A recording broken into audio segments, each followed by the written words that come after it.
Jemi sërish në studio me mjekën dermatologe Albana Lufi, me cilën po flasim për teknikat e fundit të depilimit me lazer.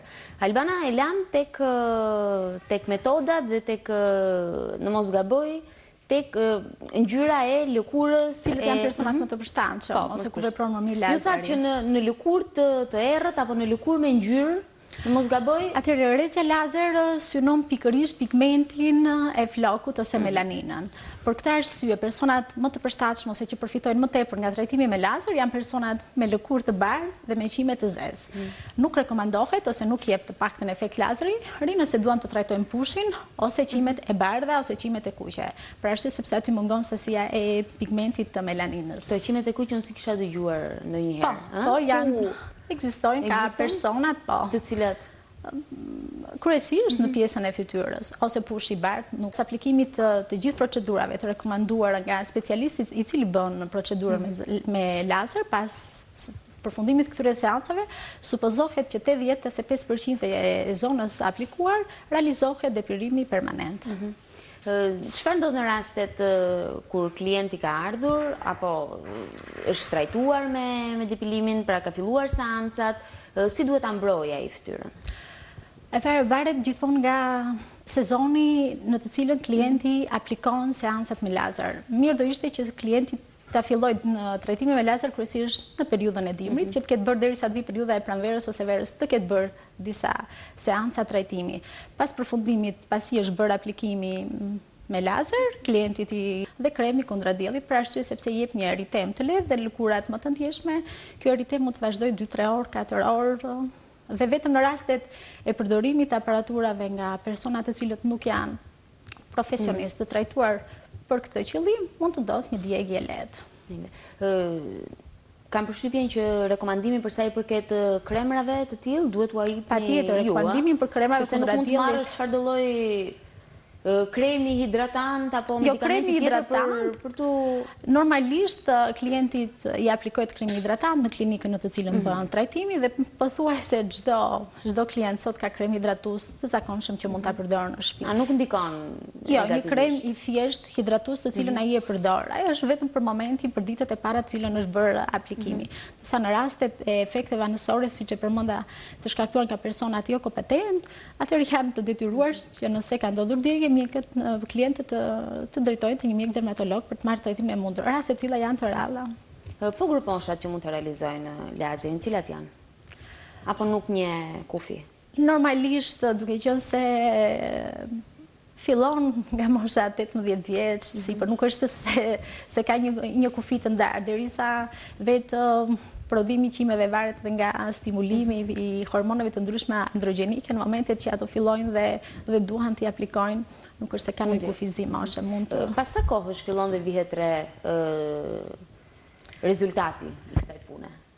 Atëherë, duke qenë se, siç e përmenda edhe më parë, rrezja lazer ka pikërisht qimet që ndodhen në fazën e rritjes ose në fazën anagene të tyre, qimet të cilat ndodhen në fazën kalimtare ose në fazën e rënies, pavarësisht se trajtohen përsëri me trajtimin me lazer, ato nuk japin atë efektin e dyrë. Që pas seancës së parë ose të dytë vjet një përmirësim i lehtë, qimja është më e hollë, një pjesë e qimeve edhe pse dalin përsëri bihen vetë, nuk ka atë ashpërsinë dhe vende kjo qime del më rrallë, derisa arrihet një numër i konsiderueshëm 6, 8 ose 10 seanca në varësi të aparaturës së cilat përdoret për të arritur atë depilimin 85% të zonës së të cilën trajtohet. Cilat janë kërkesat më konkrete të pacientëve? Për çfarë janë më shumë të interesuar?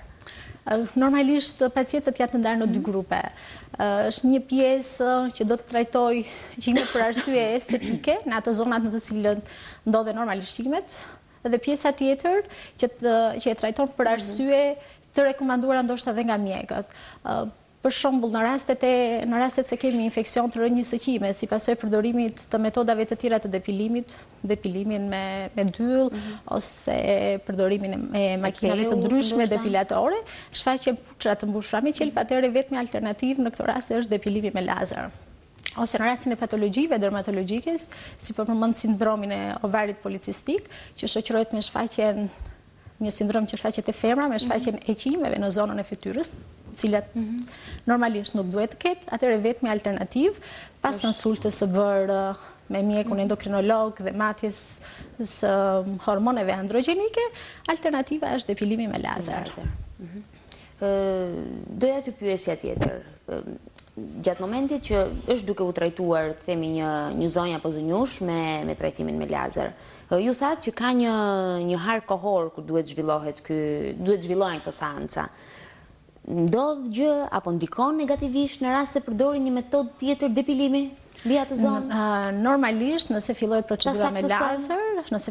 procedura me lazer, mjeku ose personi i kualifikuar që e trajton, i jep gjithë informacionin e durës klientes gjatë kësaj periudhe ose pas periudhës dhe mbrapa nga aplikimi i seancës së parë, nuk do zgjedh çdo lloj alternative tjetër depilimi, pasi edhe ato qimet e tjera që do dalin, qimja vetëm do pritet, nuk do shkulet më.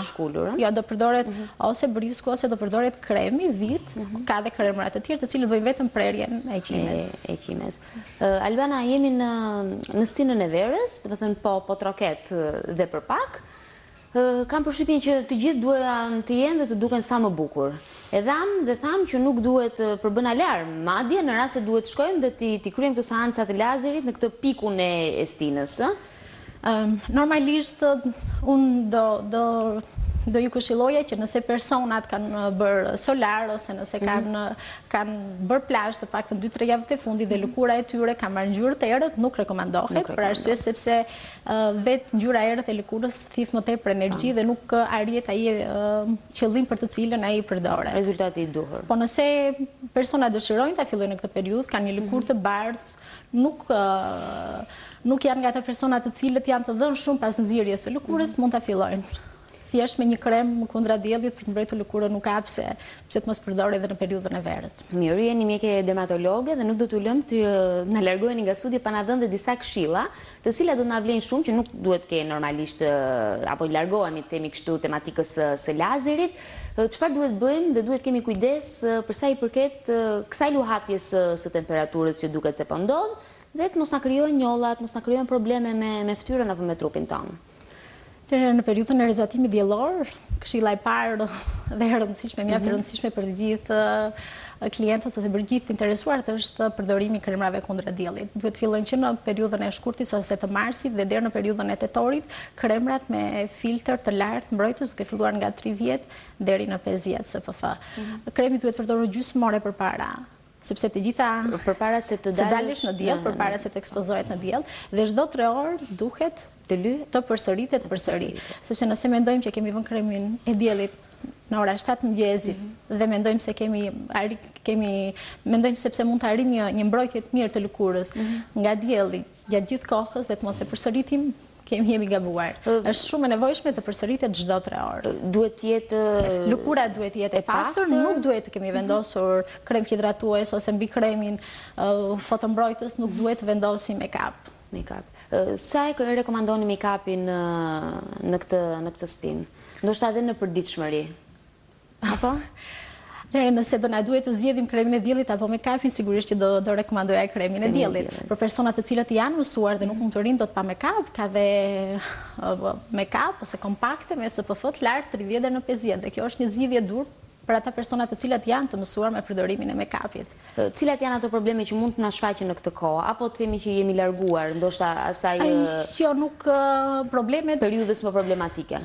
Problemi kryesor i periudhës së rizatimit diellor janë njollat, kafe ose melazmat, të cilat janë shumë të lehta të parandalohen se sa të trajtohen. Trajtimi përveç kostos ka dhe kozgjatjen e vet.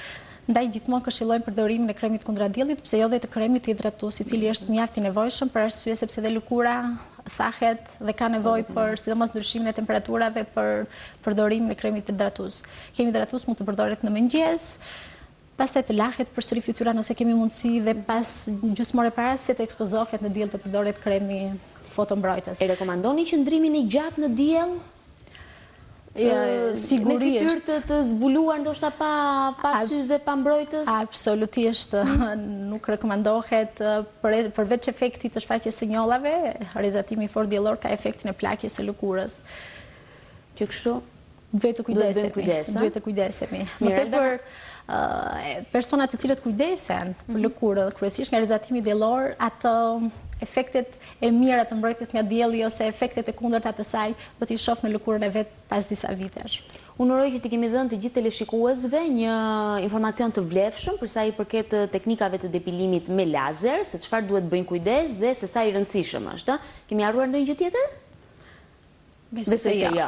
Mirë, të falenderoj që ishe me ne në studio dhe uroj që të kemi sërish ndoshta për të biseduar për një tjetër temë që se Destina e Verës duket se po afron dhe kam përshtypjen që do kemi nevojë shumë të dëgjojmë këshilla të mira. Ju falenderoj dhe unë për ftesën tuaj. Faleminderit që ishe e pranishme. Ndërkohë që miq të dashur, ne do kalojmë në rubrikën e Almanakut për të njohur me ngjarjet më të rëndësishme të datës 14 maj.